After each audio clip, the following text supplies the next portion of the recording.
चांगला कबूतर खाण्याचा विषय मुंबईमध्ये मागील काही दिवसांपासून चांगला गाजतोय. 2 गट पडलेले आहेत. काल जैन मुली पण म्हणाले की राज ठाकरेंनी याबद्दल आपली भूमिका मांडावी. खरंच कबूतर खाणे मी तुम्हाला एक गोष्ट सांगतो. मुळात पहिल्यांदा 2 वेगळ्या गोष्टी आहेत. एक पहिली गोष्ट म्हणजे हायकोर्टाचा निर्णय आहे आणि मला असं वाटतं त्या हायकोर्टाच्या निर्णयाप्रमाणे सर्वांना वागावं लागेल. बरोबर आहे. आणि त्याप्रमाणे मला असं वाटतं जैन मुलींनी ह्या गोष्टींचा विचार करणं गरजेचं आहे. या हायकोर्टाने कुठच्याही प्रकारची बंदी घातलेली आहे तर त्या प्रकारची गोष्ट आपण केली पाहिजे असं मला असं वाटतं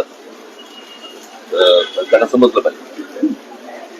2 कबुतरांमुळे काय काय प्रकारचे रोग होऊ शकतात ते मला असं वाटतं आता बहुतेक डॉक्टरने सगळ्यांनी सांगितलेलं आहे की त्याच्यामुळे काय काय प्रकारच्या गोष्टी होतात.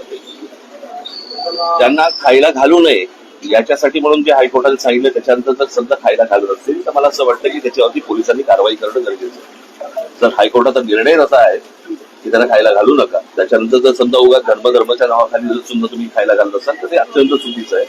कारण या गोष्टींनी एकदा एकाला सुरुवात झाली की बाकीचेही तसेच वागायला सुरुवात करणार आणि मग हायकोर्ट आणि सुप्रीम कोर्ट म्हणायचे की त्याला. मला असं वाटतं काही गोष्टींचा आपण विचार करणं गरजेचं आहे. त्यासाठी आंदोलन होत आहेत. त्याच्यासाठी जे आंदोलनं होत आहेत त्यांच्याकडनं पण झालं आंदोलन. त्याच्यानंतर मराठी आपल्या लोकांनी केलं. ज्या वेळेला त्यांच्याकडनं आंदोलन झालं त्यावेळेला पोलिसांनी कारवाई करायला पाहिजे होती. जी कारवाई झाली नाही. आणि हे सगळे लोढाबिडासारखी जी माणसं मध्ये येत आहेत कळलं का.